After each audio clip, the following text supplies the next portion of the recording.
The remarkable planet. There was a vessel that was hired to search the outlying sectors. The people on board had a lot of equipment, and as the time of the journey became long, the captain could not help but ask them about it. I realize it is none of my business.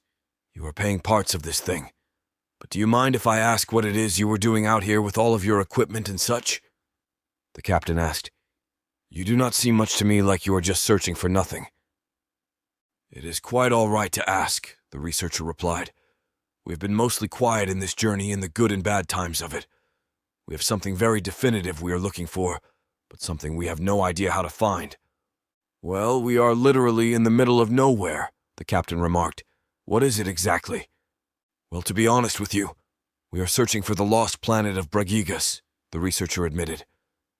Bragigas? The captain commented. I think I have heard of that. I always figured it was a space fairy myth of sorts, the kind of things that space shippers and asteroid miners talk about to pass time and had become embellished greatly. It is no myth, the researcher explained. As you know, there are a lot of colony ships that came to this universe from a core system that was so long ago that we have no idea where to truly find it.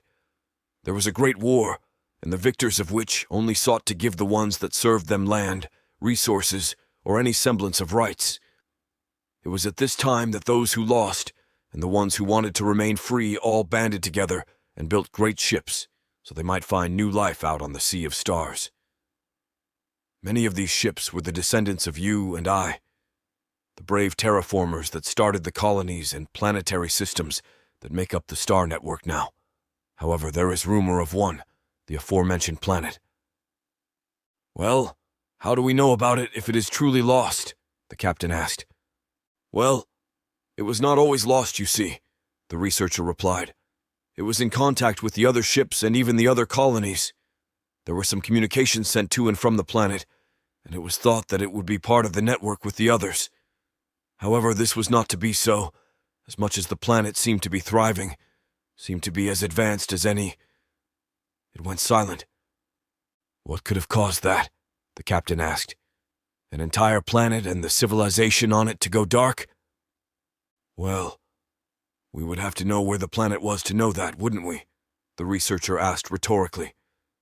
We had hoped by coming on this voyage that was leaving from the approximate area of the original colonization pilgrimage we would perhaps find it. I see, the captain replied. Well, ironically enough, I had spotted something strange on the long-range sensors this morning when I was planning the course. It did seem to be a planet, but there was no signal, no sign of civilization on it. Then let us see if we can find it, the researcher replied. Soon enough, the ship was in the orbit of a planet. It seemed to be devoid of life, nothing living there. This planet does look like it once housed life, the researcher commented, but it is strange. It is like it is just off of the optimal guidelines of inhabitability. Not surprising, the captain replied.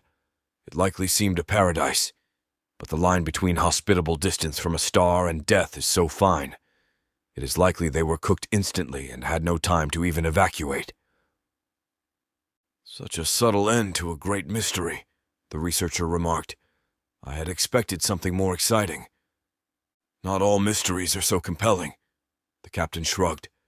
Sometimes things die and other things end. Just like that.